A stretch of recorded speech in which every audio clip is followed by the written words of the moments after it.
Amis auditeurs, bonjour. Vous êtes sur afropanorama.com et vous écoutez Entrevue. Au micro, Mawadi Mpembi.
Adjoint au maire de Toulouse chargé de la diversité de 2008 à 2014, Jean-Paul Makengo est membre du Parti socialiste français et un observateur attentif de la scène politique congolaise.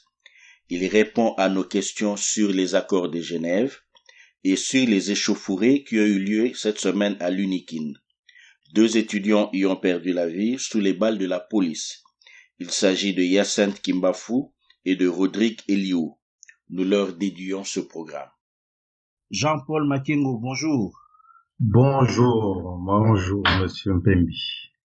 L'actualité congolaise a été riche et dense cette semaine. Le 11 novembre dernier, les leaders de l'opposition, 7 en tout, ont signé un accord à Genève. Il s'agissait de Jean-Pierre Bemba Gombo, Martin Fayoulou, Vital Kamerhe, Moïse Katumbi, Freddy Matungulu, Adolphe Muzito et Félix Tshisekedi, accord au bout duquel Martin Fayoulou a été désigné comme étant le candidat commun de l'opposition. Mais moins de 24 heures après la signature de cet accord, Félix Tshisekedi, le président national de l'Union pour la démocratie et le progrès social, l'UDPS, le parti de feu son père Étienne Tshisekedi, a annoncé le retrait de sa signature de cet accord et quelque temps après, Vital Kamerhe, pratiquement dans les mêmes termes, a aussi annoncé le retrait de sa signature. L'argument utilisé, c'est que la base du parti, la base de l'UDPS pour Tshisekedi et la base de l'UNC pour Vital Kamerhe ont refusé d'endosser cet accord. Donc les leaders ont suivi les desiderata de la base. Donc, l'accord qui avait suscité un certain espoir perdait de sa substance moins de 24 heures après. Donc, première question, Jean-Paul Makengo. Qu'est-ce qui n'a pas marché à Genève? Alors, moi je crois que déjà, plusieurs choses n'ont pas marché à Genève. Parce que si on voit que cet accord, au bout de moins de 24 heures après, l'accord a explosé, on doit se dire finalement peut-être que les réunions préparatives de cet accord n'ont pas joué leur rôle. Parce qu'il me semble que tous ces leaders que vous citez se sont rencontrés plusieurs fois avant Genève. Il me semble qu'il y avait une rencontre à Bruxelles, il me semble qu'il y avait une rencontre en Afrique du Sud, et bien avant cela, on parlait déjà de candidature commune. Donc, je suis étonné de voir que moins de 2 jours après avoir enfin signé un accord, après avoir enfin trouvé un compromis, on découvre finalement que les gens n'étaient pas tous en accord. On découvre que les gens qui discutaient depuis peut-être 3 mois, 4 mois, depuis 6 mois, on découvre finalement que les discours n'étaient pas les mêmes, les ambitions n'étaient pas les mêmes, les volontés n'étaient pas les mêmes. Donc c'est vraiment un échec pour l'opposition congolaise. C'est vraiment un échec parce que tout le peuple qui soutient l'opposition attendait un accord, attendait un candidat commun. Et aujourd'hui, on se rend compte que chacun espérait peut-être que le candidat commun soit de son camp, ou d'autres qui n'ont pas pu être candidats espéraient peut-être que leur candidat commun serait quelqu'un qui n'a pas été choisi ou quelqu'un qui a été choisi. Donc, cet accord, je dirais, il a été mal monté, il a été mal préparé, et voilà le résultat. C'est un mariage mal monté. Dans la configuration actuelle, vous savez, les élections, c'est des élections à un seul tour, et c'est à la majorité simple. Est-ce que le fait d'avoir un candidat commun, c'est pas quelque chose qui tombe sous l'essence, normalement? La logique voudrait qu'il y ait un candidat commun parce que faut voir déjà quels sont les acteurs en place. On va citer par exemple le candidat aujourd'hui du pouvoir en place, du FCC, donc Monsieur Chadari. À côté, vous avez, on dirait, 4 grands candidats. Je peux citer l'UDPS avec Félix Tshisekedi. Il y avait le MLC avec Jean-Pierre Bemba. Il y a Vital Kamerhe qu'on peut aussi estimer être un grand candidat et Moïse Katumbi. Et à côté de ces grands candidats, il y avait des candidats que moi je dirais de seconde catégorie. Quand je dis seconde catégorie, c'est pas péjoratif, mais c'est simplement par rapport au poids politique de leur mouvement. Il y avait Freddy Matungulu, il y avait donc celui qui a été désigné candidat commun Martin Fayoulou et bien d'autres. Donc, on découvre au niveau de l'opposition, il y avait plus de candidats qu'au niveau du pouvoir. Le pouvoir, on peut les critiquer si on veut, mais ils ont reçu au moins une chose, à imposer une candidature. On a peut-être 2 ou 3 personnes qui étaient dans le pouvoir qui aujourd'hui ont déposé candidature, comme Kinkei Mulumba ou Gabriel Mokia ou la seule dame d'ailleurs, Ifoku, je crois, qui était commissaire provincial il y a pas longtemps. C'est des gens qui ont travaillé avec le pouvoir, mais qui ont été candidats. Ok. Mais au niveau de la majorité... Sans vous couper, Gabriel Mokia, on peut le considérer aussi un peu comme un outsider du pouvoir? Je sais pas trop où le classer. Est-ce qu'on le classe à l'opposition ou au pouvoir? Est-il que on peut considérer que certains candidats aujourd'hui sont plus proches du pouvoir que de l'opposition? Mais l'avantage qu'a le pouvoir chez nous, c'est que le pouvoir a réussi à imposer un candidat, quelle que soit la forme, quelle que soit la manière, mais au moins le langage est plus clair côté pouvoir. Côté opposition, les leaders de l'opposition eux-mêmes avaient compris qu'ils ne pouvaient pas aller en ordre dispersé. Et ça, c'était une bonne chose. Il y avait cette prise de conscience. Le travail a été fait par rapport à cette prise de conscience. Mais on se rend compte aujourd'hui, finalement, que chacun, et c'est des choses que je disais depuis longtemps, chacun en disant candidat commun pensait à lui. Et c'est là que se pose le problème. Alors, peut-être pas le cas de Freddy Matungulu, mais Freddy Matungulu, je pense que ne s'est jamais mis dans sa tête qu'il serait président. Il était candidat, mais c'était pas un des 4 gros candidats que j'avais cités. Il y a eu le problème Jean-Pierre Bemba qui a été invalidé. Il y a Moïse Katumbi qui a des déboires avec le gouvernement qui est à l'étranger. Donc ces 2 cas-là sont sortis de la liste des gros candidats. Il restait qui? Félix Tshisekedi et Vital Kamerhe. En théorie, je pense que dans l'imaginaire collectif, on pensait que le candidat commun, ça serait soit Félix Tshisekedi, soit Vital Kamerhe. Dans l'imaginaire collectif, ce n'est pas faire injure aux autres que de penser ça. Parce que de tous les 4 candidats qui sont allés à Genève pour espérer être candidat commun, c'est les 2 qui représentaient un réel poids politique. Vital Kamerhe pour avoir déjà été candidat, et 3e, si je ne me trompe, et Félix Tshisekedi, bien qu'ayant peu d'expérience en tant que candidat ou de gestion, on doit lui reconnaître qu'aujourd'hui, il est à la tête d'une grande force politique. Donc ça, on ne peut pas le nier, quel que soit l'avis qu'on peut avoir sur Félix Tshisekedi. Aujourd'hui, il dirige, si pas la plus grande, ou peut-être la 2e force politique du pays. Donc, le problème qui s'est passé quand tout ce petit monde est allé à Genève, je suis certain maintenant à voir la tournure des événements que chacun était allé avec son propre agenda caché. Parce que aujourd'hui, les gens qui soutiennent Félix Tshisekedi ont beau jeu de dire que Félix Tshisekedi a été floué, comme les gens qui soutiennent Vital Kamerhe ont beau jeu de dire aussi que Vital Kamerhe a été floué, mais soyons quand même un minimum sérieux. Quand les gens sont allés à Genève, ils savaient bien pourquoi ils allaient à Genève et ils espéraient tous être le candidat commun. Comme ils n'ont pas été désignés candidats communs, ce que je peux comprendre au demeurant, je peux comprendre que les membres de l'UDPS soient contre le fait que quelqu'un d'autre soit candidat commun et pas leur chef. Je peux le comprendre. Mais on ne peut pas nier le fait que chacun, en allant à Genève, espérait que ça soit lui le candidat commun. Et c'est cette déconvenue, le fait de ne pas être candidat commun, qui ont fait que certains ne se sont plus reconnus dans le processus que tout le monde a mis en place. Quand je dis tout le monde, je parle des 7. Donc, aujourd'hui, qu'est-ce qu'on peut dire finalement? Que devient l'opposition?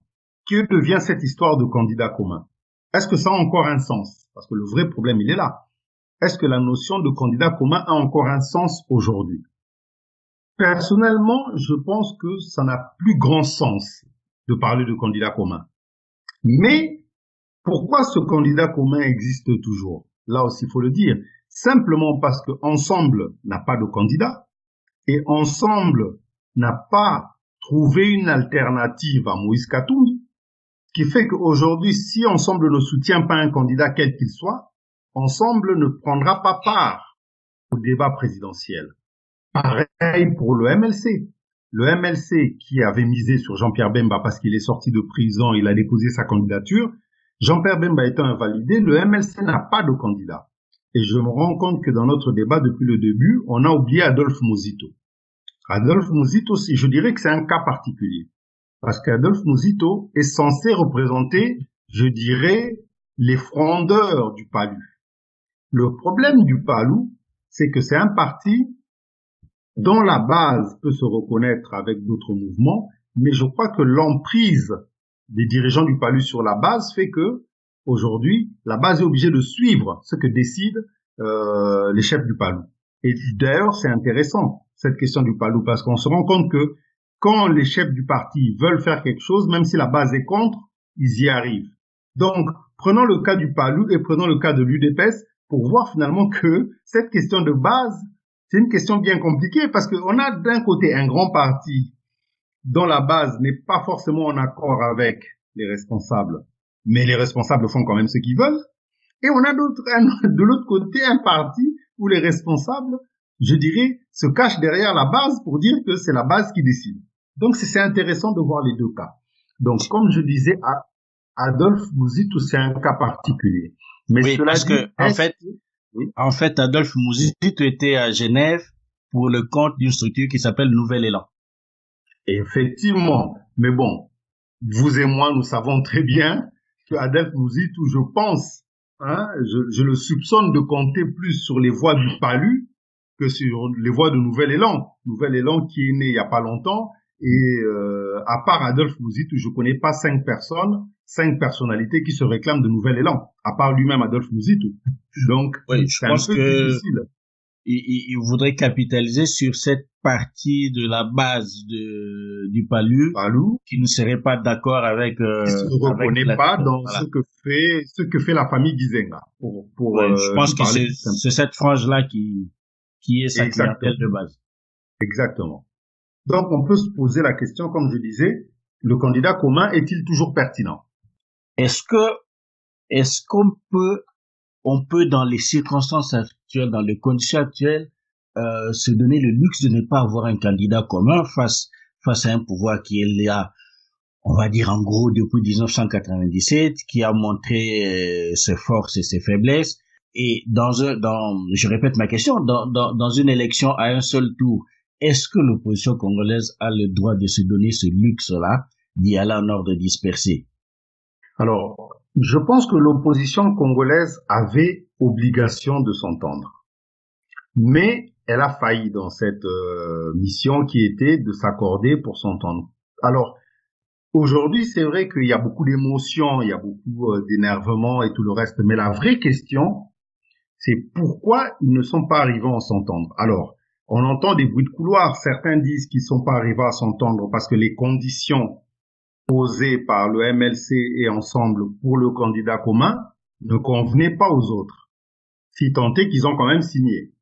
Donc, c'est là aussi que on peut se poser des questions. Parce que visiblement, le candidat commun, selon l'entendement du MLC et de l'Ensemble, ce que je peux comprendre aussi, parce que quand ils soutiennent le candidat commun, c'est aussi pour leur permettre à eux de revenir sur la scène. Visiblement, les conditions de l'Ensemble et du MLC étaient que le candidat commun soit un président transitoire pour faire peut-être 2 années et essayer dans les 2 ans donc de revoir un ordre constitutionnel nouveau et avec, pour schématiser, faire revenir Moïse Katumbi et Jean-Pierre Bemba qui pourraient être valablement candidats. Il faut comprendre aussi, quelque part, que ce scénario-là ne puisse pas intéresser ni Vital Kamerhe ni Félix Tshisekedi. Un Vital Kamerhe qui se prépare depuis plus de 10 ans pour être président, s'il est élu, vous n'allez pas lui demander de faire 2 ans pour vous faire plaisir.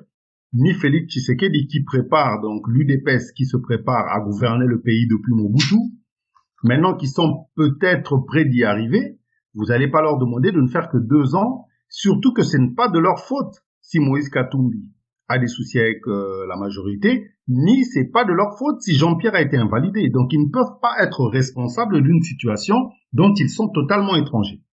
Mais à contrario, quand vous allez demander le soutien de Jean-Pierre Bemba ou de Moïse Katumbi avec les moyens qui vont avec, comprenez aussi que Jean-Pierre Bemba ou Moïse Katumbi puissent dire, voilà, moi je t'aide à ces conditions-là. Et c'est pour ça, je pense qu'un petit candidat, alors quand je dis petit, je répète bien, c'est pas péjoratif, un petit candidat comme Martin Fayoulou était plus enclin à accepter, parce que Martin Fayoulou, même être président 2 ans, pour lui c'est un grand pas. Il était plus enclin à accepter ces conditions. Matungulu pourrait aussi accepter ces conditions, mais pas Tshisekedi ni Vital Kamerhe. Donc, en cela, je comprends tout à fait le volte-face politique qu'il y a au niveau de ces 2 partis. Et ce que je ne comprends pas, par contre, c'est pourquoi ont-ils signé?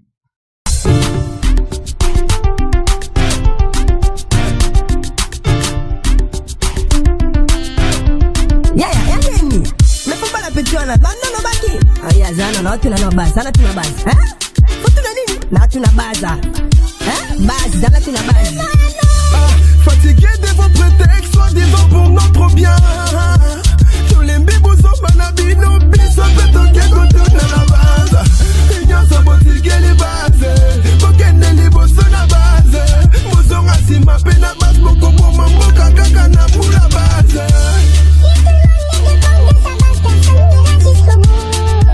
Moussengi ma ponami, bapé, c'est dino et komi kotou na la base. Kobota to bota na base. Monatanga otuni na base. Nisope to tuni base na bise baboyi do landa musoba na bino. Moka to kabeli base.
CID. La chanson que nous venons d'écouter a été mise en ligne quelques heures après le retrait de la signature de l'UDPS. Nous avons demandé à notre invité d'y réagir. Comme je dis à mes amis de l'UDPS, je dirais la hauteur de la déception, c'est la hauteur de l'espoir. Je pense que les gens espéraient beaucoup que de cette réunion à Genève sortirait une solution. Et quand on voit ce gâchis de Genève, finalement, faut comprendre, parce qu'aujourd'hui, bon, bien sûr, les gens de l'UNC, de l'UDPS se défendent avec tous les arguments qu'ils peuvent trouver, mais ils doivent aussi comprendre que les gens avaient, ça suscité tellement d'espoir. En plus, eux-mêmes, les fameux leaders, eux-mêmes, depuis 3 mois, peut-être, ils tiennent les gens en haleine. Ils disent, voilà, on s'est vu, ne vous inquiétez pas, avant le 15 novembre, nous aurons un candidat. Eux-mêmes, personne ne leur a demandé de faire des multiples de réunions, personne ne leur a demandé de promettre aux gens qu'il y aura un candidat commun, personne ne leur a demandé d'aller signer les feuilles qu'ils ont signées, personne ne leur a demandé ça. C'est eux-mêmes qui ont promis à leur soutien, qui ont promis à des millions de Congolais qu'ils allaient trouver une solution. Donc aujourd'hui, quand on voit le gâchis que c'est, il faut qu'ils comprennent aussi que les gens soient déçus. Et aujourd'hui, moi, ce que je dis aux amis de l'UDPS, de l'UNC, quelle que soit la méthode qui a été employée, quels que soient les ondits, on peut dire qu'il y avait de la mauvaise foi, on peut dire qu'il y avait des agendas cachés, il faut reconnaître que l'acte posé par les deux leaders est un acte discourtois envers leurs partenaires. Parce que s'ils avaient préparé l'opinion en disant on va quand même à Genève, mais par contre l'UDPS a des conditions que nous voulons imposer à Genève, et si ces conditions ne sont pas réunies, l'UDPS ne prendra pas part à la candidature commune. Mais ça n'a jamais été dit. Même à l'UNC, ça n'a jamais été dit. Et c'est ça, justement, qui met à mal leur argumentation, qui veut que les choses à Genève, il y avait des agendas cachés, tout le reste. Oui, ok, mais vous ne l'avez pas dit avant. Ça ressemble plus maintenant à des justifications qu'à des vraies choses qui auraient pu être évoquées depuis longtemps. Ce sont des leaders, ce sont des gens qui sont intelligents. Ils vont signer un accord dans lequel, quand on voit ce qui a été raconté, au final, ce sont eux-mêmes qui se sont sabordés. Je ne peux pas comprendre que des gens se déplacent, parce qu'on n'a pas besoin d'être un vieux sage de la politique pour comprendre quel est l'intérêt de Jean-Pierre Bemba, quel est l'intérêt de Moïse Katumbi. On ne faut pas faire, moi je dirais, le faux étonné en sortant de là pour dire « Ah, mais je me suis rendu compte que les gens avaient des agendas cachés ». Non, la politique, c'est une affaire de stratégie. La politique, c'est pas simplement une... Le problème, c'est qu'ils ont été naïfs. Ils ont été naïfs, ou peut-être ils veulent jouer les naïfs après coup. Normalement, les leaderships, c'est savoir s'engager en âme et conscience. Exactement. Et savoir assumer ses engagements. Regardons l'attitude de Félix Tshisekedi.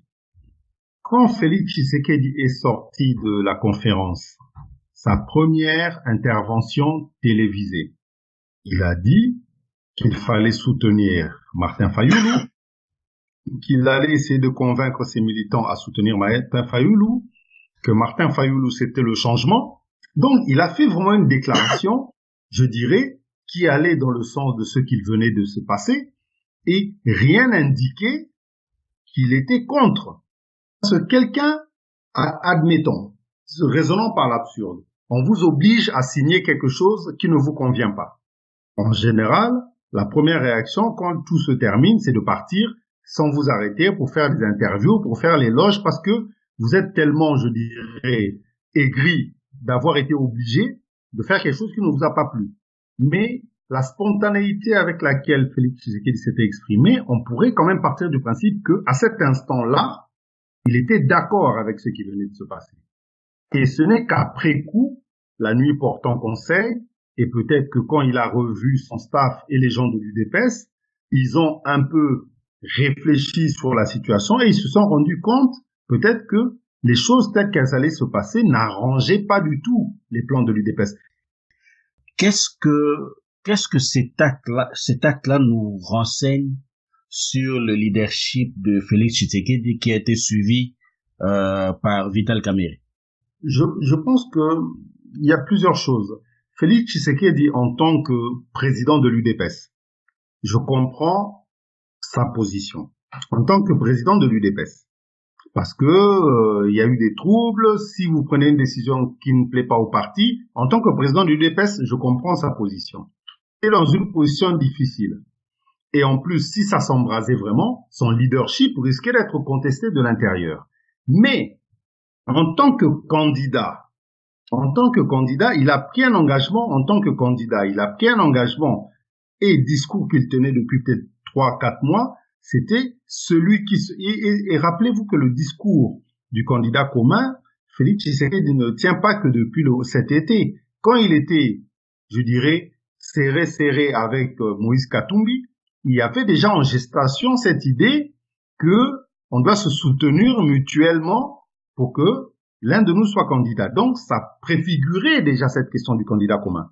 Donc, ça montre que c'est pas quelque chose qui a commencé en novembre. C'est une réflexion qui a commencé bien avant la sortie de Jean-Pierre Bemba de prison. Cette histoire de soutenir une personne, la personne qui serait la mieux placée. Mais le problème qui s'est posé dans l'attitude de Félix Tshisekedi, et ce que les gens ne comprennent pas, du moins les gens qui aujourd'hui désapprouvent cet acte de Félix, c'est que les gens ne comprennent pas, c'est que il est allé à Genève. Sans être naïf, il savait bien, en allant à Genève, que Jean-Pierre Bemba, Moïse Katumbi, qui ne peuvent pas être candidats parce que empêchés ou invalidés, et pareil pour Adolphe Mozito, étaient venus à Genève pour soutenir quelqu'un, mais avec des conditions, ce qui est tout à fait normal. Aujourd'hui, on ne peut pas demander à Bemba de mettre les moyens du MLC pour soutenir quelqu'un sans qu'il en tire aussi quelque part profit.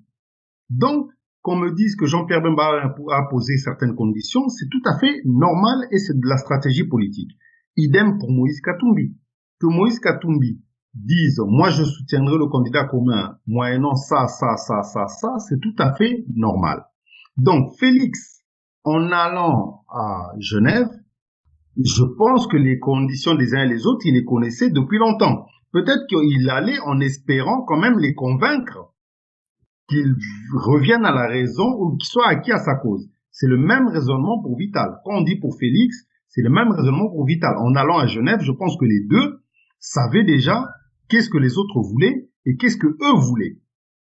Alors pourquoi est-ce qu'à votre avis, Tshisekedi, qui représente quand même un grand parti politique, qui a une grande histoire derrière, ou Vital Kamerhe n'ont pas été finalement choisis par leur père?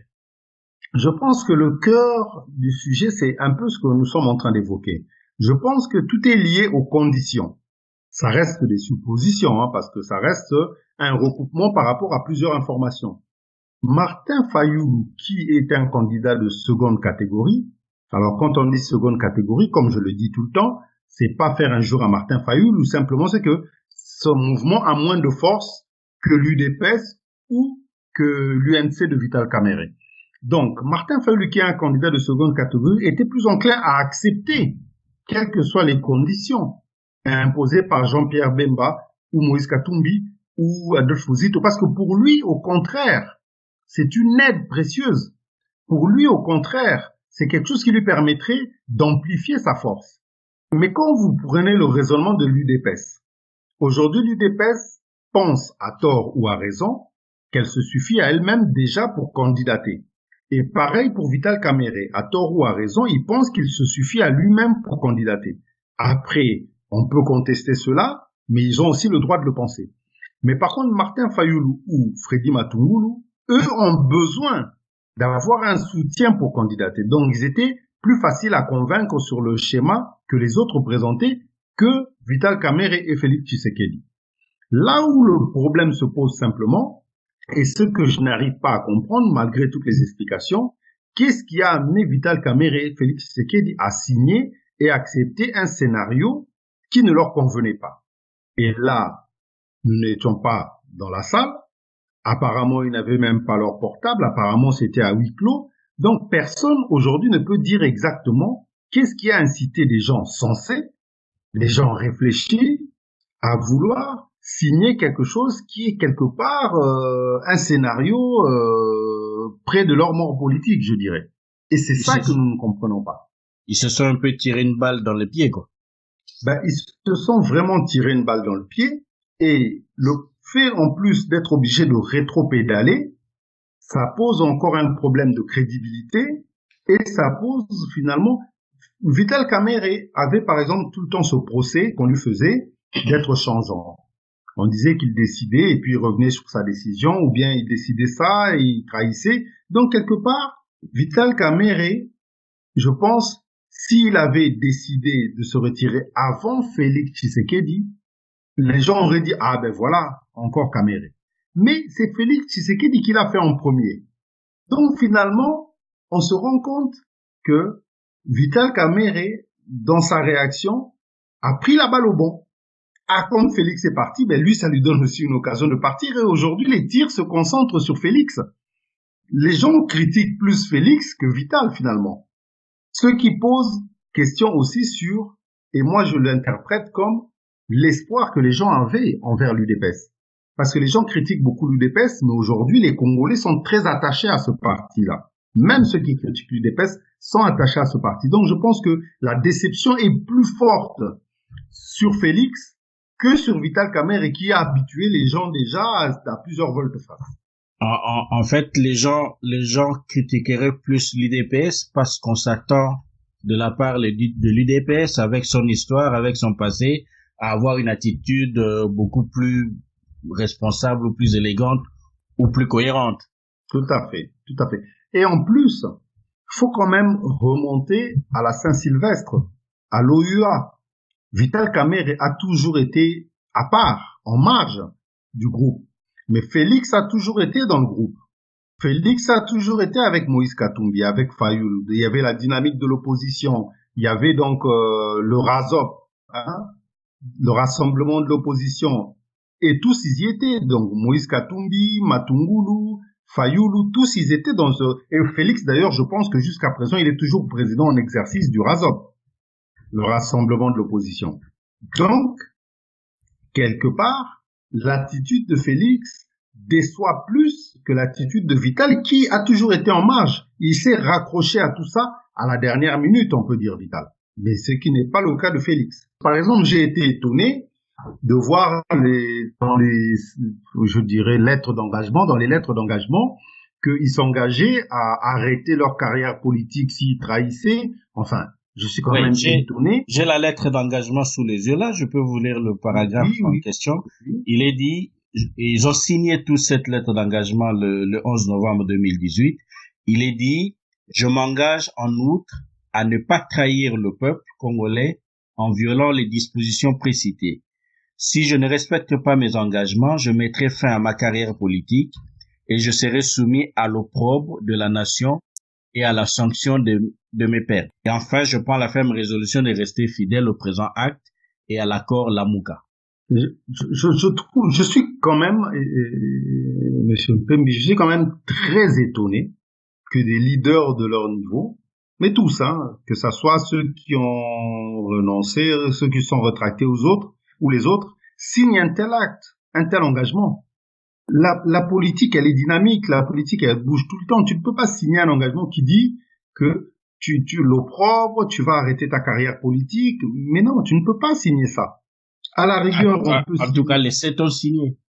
Ben oui, on peut signer un acte qui dit je m'engage à respecter cet accord et je m'engage à soutenir cet accord, ok. Mais on n'en demande pas tant. Là, c'est comme si c'était une vente ou une réunion de famille, une promesse.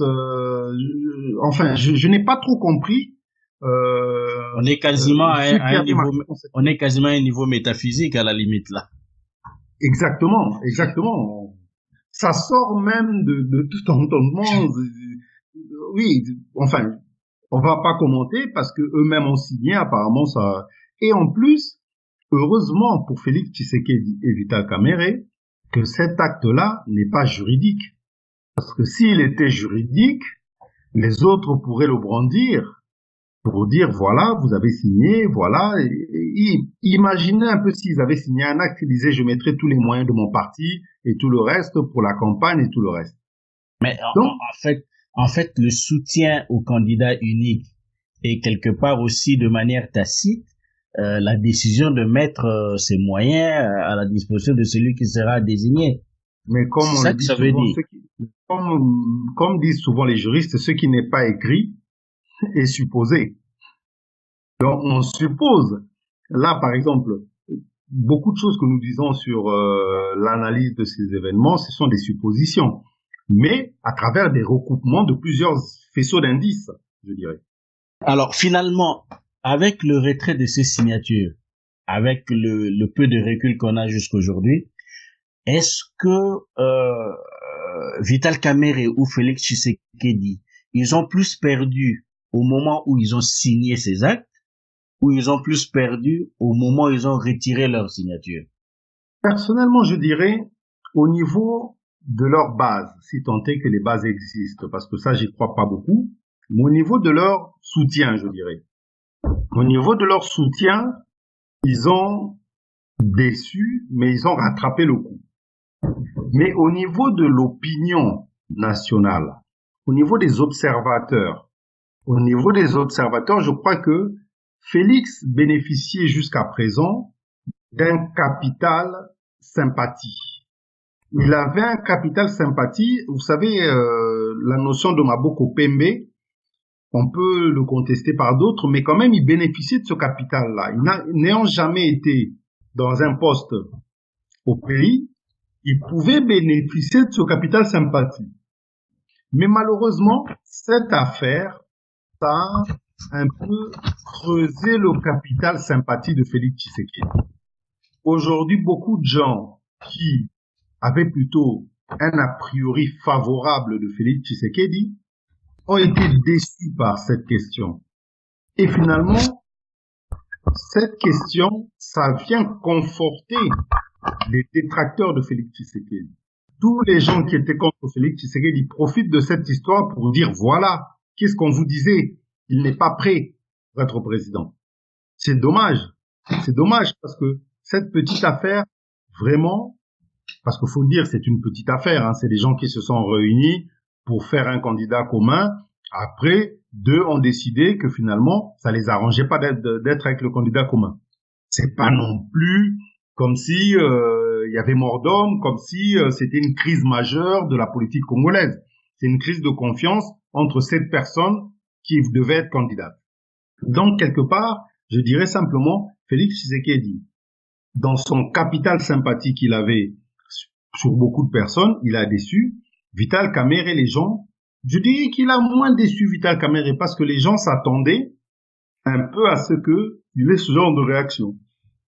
Dans la perspective d'une élection présidentielle, justement, au niveau de la base de l'UDPS, il y en a qui se disent que finalement, puisque Tshisekedi a le parti le plus populaire et qu'il serait le candidat le plus populaire, cette idée a été confortée par un sondage publié récemment. Ils se disent qu'il n'y avait pas de raison d'aller vers un accord comme ça qui ne ferait pas de lui le candidat naturel de l'opposition, puisqu'ils sont capables ou ils seraient capables de gagner l'élection tout seuls, juste avec les sympathisants de Tshisekedi. Puisqu'en fait, il faut le rappeler, on est dans un système d'élection où c'est à un seul tour, et donc les gens se disent on peut être président même avec 28% des voix, il suffit que 28% de voix soient les voix les plus nombreuses au cours de l'élection. Ce que vous dites n'est pas faux, mais ce que vous dites, il le savait. Ce que vous dites, Félix le savait, Fayoulou le savait. J'imagine que l'UDPS a des cadres, l'UDPS a des députés, l'UDPS a peut-être, je ne sais pas s'ils ont des sénateurs, mais en tout cas, ils ont des députés. Et ils étaient capables quand même de s'asseoir, de se dire, quel est l'intérêt pour nous d'aller à Genève? C'est ça le rôle d'un parti politique. Un parti politique, c'est pas seulement des suiveurs qui viennent chanter et qui prennent le micro ou le porte-voix pour crier dans la rue. Un parti, ça a des structures. Ça a des structures où les gens se réunissent pour réfléchir. Et ils doivent se dire à un moment, quel est l'intérêt pour nous de faire telle ou telle chose? Et je pense que la faiblesse de nos partis en général, et là c'est pas que le cas de l'UDPS, c'est justement ce manque de réflexion politique avant de poser les actes. Remarquez, par exemple, ce qui se passe au niveau de Ensemble. Au niveau d'Ensemble, Moïse Katumbi n'étant pas candidat, du coup, ça empêchait à beaucoup de personnes qui le suivaient régulièrement de poser aussi leur candidature. De fait. Alors que s'ils avaient eu une réflexion depuis longtemps, ils se seraient dit, bon, comme la situation de Moïse ne se règle pas, il faut déjà qu'on puisse commencer à préparer quelqu'un ou bien qu'on puisse préparer nos candidatures pour que le parti puisse exister après. Mais comme nos partis politiques ne réfléchissent que par rapport à une personne, et voilà pourquoi on en est là. Mais dans la perspective d'une élection présidentielle ou dans l'idée qu'on s'est parti d'assumer la magistrature suprême, mais ça c'est un secret de polichinelle que de le dire. Est-ce que stratégiquement un président c'est pas quelqu'un qui a intérêt à élargir le plus possible sa base, à aller chercher le plus possible ailleurs plutôt que à rester ou à prendre le risque d'être le président élu seulement par sa base, si vaste soit-elle. Parce que, imaginons que les choses marchent comme Vital Kamerhe ou Félix Tshisekedi le souhaiteraient. Il est élu président, mais il a 27% des voix. Parce que sa base représente 27% de l'électorat. Et ça ne veut pas dire qu'il aura 27% des députés. Ça ne veut pas dire qu'il aura 27% des députés, mais restons juste aux élections présidentielles. Imaginons qu'il est élu avec 27% des voix. Ça veut quand même dire que 73% des voix ne sont pas allées pour lui. Exactement. Donc, est-ce que dans un format comme celui-là, on sera suffisamment à l'aise pour diriger? Alors, le problème des élections présidentielles, je vais vous prendre l'exemple de la France. Macron a été élu avec 50 et des poussières ou 52 ou je ne sais plus, mais il y avait beaucoup d'abstention. Si vous prenez l'abstention, vous enlevez tous les abstentionnistes, vous prenez que les gens qui ont voté, ça ramène son pourcentage par rapport au corps électoral, ça le ramène peut-être qu'il n'a été élu que par 20% de la population. Mais juridiquement, il est président. Donc, on peut être élu confortablement ou on peut être élu d'une voix de différence. Juridiquement, on est président pendant 5 ans. Maintenant, le problème que vous posez, c'est un problème de comment gouverner après. Comment gouverner après? Parce que si on est élu avec sa base, et c'est pour ça que je touchais un peu la question du Parlement, parce que c'est lié au fait. Et c'est la faiblesse de nos partis d'opposition chez nous. La plupart des partis d'opposition en RDC réfléchissent par rapport à la présidence plutôt que d'inverser le raisonnement. Il faudrait concomitamment réfléchir à la présidence et aux législatives. Parce qu'en réalité, le président qui sera élu a besoin d'avoir une forte majorité parlementaire pour se choisir le Premier ministre. Imaginons si, prenons Martin Fayulu, comme ça, admettons si Fayulu aujourd'hui gagne. Si Fayulu gagne, il aura, en théorie, les députés du MLC qui seront élus, les députés d'ensemble qui seront élus, et peut-être les siens et ceux de Freddy Matungulu. Donc, quelque part, il se retrouverait déjà avec une force, avec des alliés qui lui permettraient, après je ne sais pas comment il va faire pour gouverner, probablement un des partis et tout le reste. Donc, il a cette force-là. Prenons aujourd'hui le cas de Félix. Si Félix est élu président, il lui faudra dardard receller les accords qu'il a eus dans le passé avec le MLC, avec Ensemble, avec Vital, pour essayer de constituer aussi une force. Parce que l'avantage qu'a le FCC par rapport aux partis de l'opposition, c'est qu'au sein du FCC, il y a déjà plusieurs forces. Et toutes ces forces qu'il y a au sein du FCC, ça crée déjà une coalition pour pouvoir gouverner. Alors que nos partis d'opposition, s'ils partent dispersés, et en plus, comme les accords de Genève n'ont pas marché, Il faut que la priorité, une fois élue, ça serait de recréer une coalition. Et vu le précédent, les gens qui avaient posé des conditions à Genève poseront des conditions encore plus draconiennes. Parce qu'ils diront, vous nous avez fait ça une fois, on vous fait pas confiance, maintenant nous voulons qu'il y ait ça, ça et ça.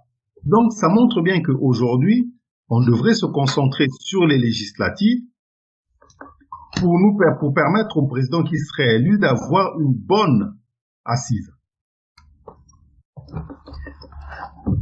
Et en termes d'image, il y a eu beaucoup de discussions parmi les Congolais, aussi bien sur les réseaux sociaux que dans la rue. Est-ce que finalement tout ce qui s'est passé à Genève n'est pas allé dans le sens de faire perdre la confiance de la population par rapport à ces acteurs politiques, parce qu'à la fin, ça a vraiment donné l'impression que ce qui compte, c'est pas tellement le pays ou l'intérêt public, mais plus l'intérêt personnel ou les égos. Alors moi, ce que je reprocherais donc aux acteurs de Genève, mais à tous, hein, parce que c'est pas l'échec de Félix et de Vital, c'est l'échec des 7. C'est de se dire pourquoi avait-il décidé d'aller à Genève? Quand vous faites ce genre de conférence, quand vous faites ce genre de réunion, je dirais, où les points de vue sont différents, il faut déjà qu'au niveau de vos conseillers, au niveau des réunions préparatoires, vous puissiez dégager tous les points bloquants.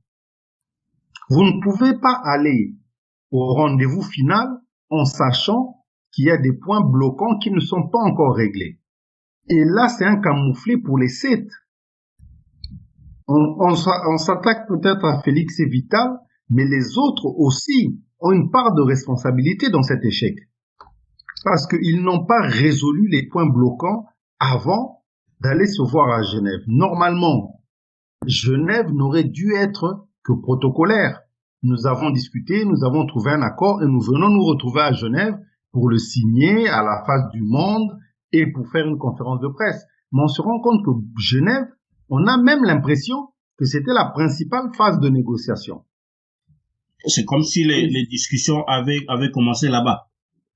Voilà. Et donc, du coup, cet échec, c'est vraiment pour moi un échec collectif. Même s'il y a 2 personnes qui portent la responsabilité aujourd'hui de l'échec, mais c'est un échec collectif. Parce qu'ils auraient dû, Jean-Pierre Bemba pouvait appeler Félix Tshisekedi pour savoir, bon, toi, dans ce qu'on va proposer, qu'est-ce qui te convient pas, Moïse Katumbi. Mais là, on a l'impression, comme on dit en lingala, Baya Kaka, donc Namisu Makasi et Roleka. C'est ça, on a l'impression qu'ils se sont dit, bon, on va faire venir tout le monde, de toute façon, ils n'ont pas le choix, on est obligé de décider. Sauf que les gens ont toujours le choix. Alors, à votre avis, comment les choses vont se présenter dans les jours qui viennent? Est-ce que les 5 vont rester dans l'accord? Donc, on va avoir finalement une course à 3 têtes, une opposition des 5. Alors, honnêtement, les 5 qui sont restés dans l'accord n'ont pas trop le choix. Faut être logique. Bemba, Katumbi, Muzitu n'ont pas le choix. Ils sont obligés de soutenir quelqu'un. Peut-être, ce qui sera intéressant, c'est de voir l'attitude de ces partis pour les législatives. Parce qu'en théorie, ces 5 forces devraient aussi faire candidature commune pour les législatives. En théorie. Mais si leur union n'est que pour les présidentielles et pas pour les législatives, ça signifie simplement que Fayoulou ne sert, je dirais, que de candidat par procuration, mais en réalité, il n'espère pas avoir le même programme commun de gouvernement avec lui. Ça, c'est un point. Après, concernant Félix et Vital. Félix et Vital, aujourd'hui, je pense que même pour eux, ils ne peuvent pas humainement aller voir les autres pour dire remettons-nous sur la table pour travailler, pour faire encore les 5. Mais imaginez un peu, je dirais, le ridicule de la situation. Ils sont arrivés à un point de non-retour où il faut qu'ils aillent jusqu'au bout de leur logique. Les 2 pourraient s'unir, mais qui devant, qui derrière? Honnêtement, je ne vois pas aujourd'hui, vu ce que leurs bases respectives ont dit à propos de Fayoulou, je ne vois pas la base de l'UDPS accepter que Félix aille derrière Vital, comme la base de l'UNC accepter que Vital aille derrière Félix. Donc, je pense qu'il faut déjà qu'on ait à l'esprit qu'il y aura Félix Tshisekedi candidat, Vital Kamerhe candidat, et Martin Fayoulou pour les 5. Est-ce que cette configuration est dans l'absolu un avantage pour le FCC? Alors, vous savez, le FCC, c'est très difficile à déterminer. Aujourd'hui, je connais des gens qui soutiennent le FCC, mais c'est pareil aussi pour les autres partis. C'est très difficile d'évaluer la force réelle d'un parti en RDC ou d'un mouvement en RDC. C'est très très difficile. Si on utilise les mêmes critères qu'ici en Europe ou bien ailleurs. Pour la simple et bonne raison. Regardez Jean-Pierre Bemba. Le jour où il est revenu à Kinshasa, je pense qu'il a mobilisé près d'1 million de personnes. Mais, en même temps, le même Jean-Pierre Bemba, aujourd'hui, je parie que le jour où on a décidé de l'invalider, on n'a même pas vu 300 personnes venir marcher pour dire qu'on veut absolument que Bemba soit remis dans le jeu des élections. Donc finalement, on se rend compte que c'est très difficile à évaluer. Les gens sont populaires, mais ça ne veut pas dire que les gens sont suivis. Les gens sont populaires dans le sens où aujourd'hui, si vous dites Félix Tshisekedi, il y aura un instinct grégaire qui fera que les gens viendront suivre parce que c'est Félix Tshisekedi, parce que c'est l'UDPS. Pareil pour le MLC, pareil pour Vital Kamerhe, pareil pour Emmanuel Shadari. Mais c'est très difficile de mesurer réellement combien de personnes voteraient aujourd'hui pour Emmanuel Shadari, combien de personnes voteraient pour Félix Tshisekedi, combien de personnes voteraient pour Fayoulou, combien de personnes voteraient pour les autres candidats. C'est très difficile. Prenez Moïse Katumbi, par exemple. En dehors des supporters de Mazembe ou des gens qui aiment bien Katumbi à Kinshasa, c'est très difficile de mesurer la popularité de Moïse Katumbi. Alors certes, les gens dans les conversations vous diront « Ah, Moïse Katumbi, Moïse », mais est-ce que ça se transforme nécessairement en vote? C'est ça qui est compliqué à mesurer. Mais dans le concret, que ce soit à gauche, que ce soit à droite, on est très loin des gens. Tu as la chanson là? Oui.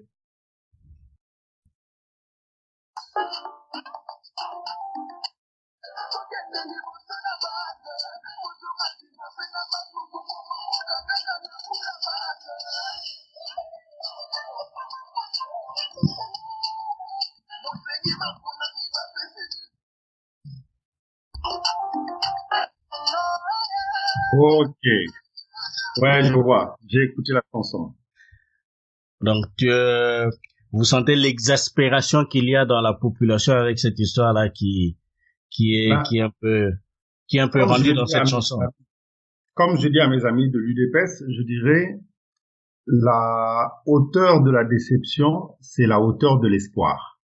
Je pense que les gens espéraient beaucoup que de cette réunion à Genève sortirait une solution. Et quand on voit ce gâchis de Genève, finalement, faut comprendre, parce qu'aujourd'hui, bon, bien sûr, les gens de l'UNC, de l'UDPS se défendent avec tous les arguments qu'ils peuvent trouver, mais ils doivent aussi comprendre que les gens avaient, ça suscité tellement d'espoir. En plus, eux-mêmes, les fameux leaders, eux-mêmes, depuis 3 mois, peut-être, ils tiennent les gens en haleine. Ils disent, voilà, on s'est vu, ne vous inquiétez pas, avant le 15 novembre, nous aurons un candidat. Eux-mêmes, personne ne leur a demandé de faire des multiples de réunions, personne ne leur a demandé de promettre aux gens qu'il y aura un candidat commun, personne ne leur a demandé d'aller signer les feuilles qu'ils ont signées, personne ne leur a demandé ça. C'est eux-mêmes qui ont promis à leur soutien, qui ont promis à des millions de Congolais qu'ils allaient trouver une solution. Donc aujourd'hui, quand on voit le gâchis que c'est, il faut qu'ils comprennent aussi que les gens soient déçus. Et aujourd'hui, moi, ce que je dis aux amis de l'UDPS, de l'UNC, quelle que soit la méthode qui a été employée, quels que soient les ondits, on peut dire qu'il y avait de la mauvaise foi, on peut dire qu'il y avait des agendas cachés, il faut reconnaître que l'acte posé par les 2 leaders est un acte discourtois envers leurs partenaires. Parce que s'ils avaient préparé l'opinion en disant on va quand même à Genève, mais par contre l'UDPS a des conditions que nous voulons imposer à Genève, et si ces conditions ne sont pas réunies, l'UDPS ne prendra pas part à la candidature commune. Mais ça n'a jamais été dit. Même à l'UNC, ça n'a jamais été dit. Et c'est ça, justement, qui met à mal leur argumentation, qui veut que les choses à Genève, il y avait des agendas cachés, tout le reste. Oui, ok, mais vous ne l'avez pas dit avant. Ça ressemble plus maintenant à des justifications qu'à des vraies choses qui auraient pu être évoquées depuis longtemps. L'actualité est chargée cette semaine. 2 étudiants à l'UNIKIN ont trouvé la mort dans la répression menée par la police nationale. Les étudiants manifestaient pour réclamer la reprise de cours, parce que depuis le début de la rentrée académique, les enseignants sont en grève et on a tiré à balles réelles sur les étudiants. Il y en a 2 qui sont décédés. La chanson qu'on vient d'écouter, et cette actualité-là, est-ce qu'il ne pose pas aussi le problème général de nos hommes politiques et de nos partis politiques qui semblent si loin de la population? Parce que je n'ai pas l'impression, à ma connaissance, que depuis qu'il y a ces échauffourées à l'université de Kinshasa, je n'ai pas entendu une voix de l'opposition. Je n'ai pas entendu, même ceux du pouvoir, j'ai pas entendu un discours clair autour de cela. Tout ce contexte-là, est-ce qu'il ne participe pas à ce désenchantement? Il y a quand même 2 jeunes gens qui sont morts et ils ont été tués par la police de la République démocratique du Congo. Alors, moi, ce qui me frappe en RDC, quand vous êtes par exemple à Kinshasa, quand vous parlez de ce qui se passe à l'Est, vous avez l'impression que vous demandez quelque chose qui se passe dans un autre pays. Donc, il y a finalement, je dirais, un sentiment général en RDC, que ce soit chez les politiciens, que ce soit chez les cadres, que ce soit chez les gens dans la société, dans la vie associative. Quand vous parlez de certaines situations qui sont très graves qui se passent dans le pays, il y a, je ne sais pas si c'est du fatalisme ou c'est de la désinvolture ou si ça ne fait pas partie des priorités. Parce qu'aujourd'hui, la situation des étudiants, par exemple, quand un étudiant meurt, il faut déjà que le corps enseignant s'explique, il faut que le responsable de l'université s'explique, il faut que le responsable de la police s'explique, il faut que le ministre s'explique. Qu'est-ce qui a causé la mort? Pourquoi la mort est survenue? Pourquoi l'intervention s'est passée de manière musclée? Parce que ce sont des étudiants, en plus, pour une cause noble. Ils sont en train de réclamer simplement le retour des cours.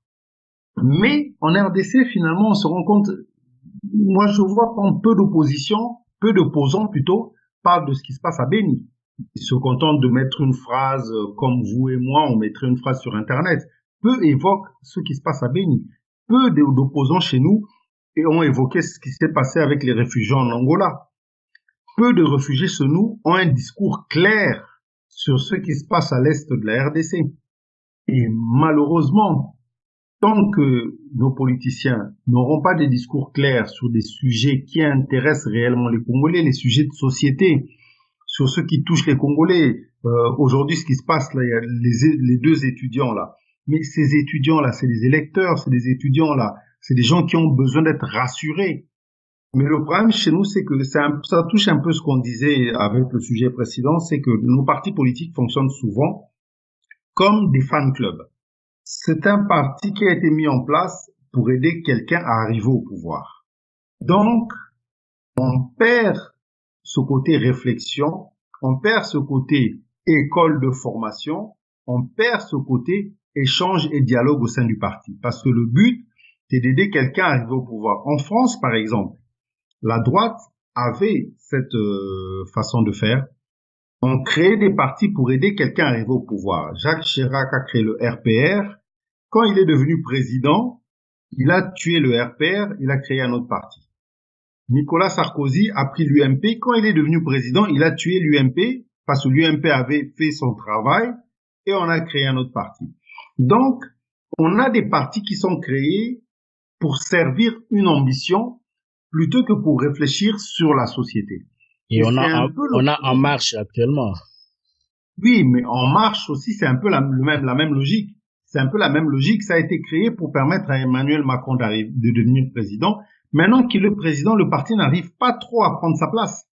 Parce que c'était plus une association pour aider quelqu'un à devenir président. Et chez nous, en RDC, la plupart des partis sont sur ce mode-là. Tu as un peu d'argent, tu crées ton parti politique, tu fais venir 3-4 copains avec qui tu as grandi, tu leur dis, bon voilà, vous aurez des responsabilités, si ça marche, en plus, vous serez député.